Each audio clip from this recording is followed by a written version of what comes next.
Ralandone, altri 3 punti, la Nuorese in testa alla classifica, però una vittoria sofferta. Sì, oggi ci sono state 2 facce della Nuorese, i primi 20 minuti dove abbiamo stradominato, abbiamo giocato a calcio e eravamo in fiducia e abbiamo fatto 3-0 subito dopo 20-25 minuti. Poi abbiamo incominciato a scricchiolare un po', abbiamo preso il 3-1 a fine primo tempo che un po' ci ha tolto fiducia e sicuramente abbiamo smesso di giocare, abbiamo preso anche il secondo gol. Poi non abbiamo corso moltissimi rischi, però sicuramente non dobbiamo calare d'attenzione perché queste partite poi alla fine puoi anche cercare, cioè puoi anche non vincerle. Secondo te che cosa è mancato dopo appunto la partenza bruciante, i 3 gol, insomma, quando sembrava che doveste fare un solboccone del Porto Rotondo, ecco, che cosa è mancato? Sicuramente mentalmente forse eravamo troppo sicuri, magari sei in vantaggio dopo 20 minuti 3-0 pensi che la partita possa essere finita, ma invece non è così assolutamente perché l'abbiamo visto oggi. E il 3-1 secondo me ci ha tolto fiducia in noi stessi, però questo è una cosa che sicuramente andremo a analizzare e migliorare. Ecco, può preoccupare questo calo di tensione, di vigore fisico e agonistico per il proseguo del campionato?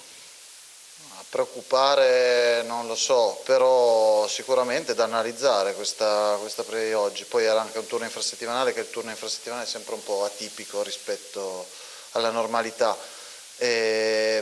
Però dobbiamo subito pensare a domenica, che è un'altra partita difficilissima, e dobbiamo cercare di andare là e fare il risultato pieno. Ecco, la tua esperienza a Nuoro, sei soddisfatto? Diciamo, hai trovato in qualche modo le condizioni, le situazioni, anche diciamo, gli stimoli che cercavi venendo qui a Nuoro?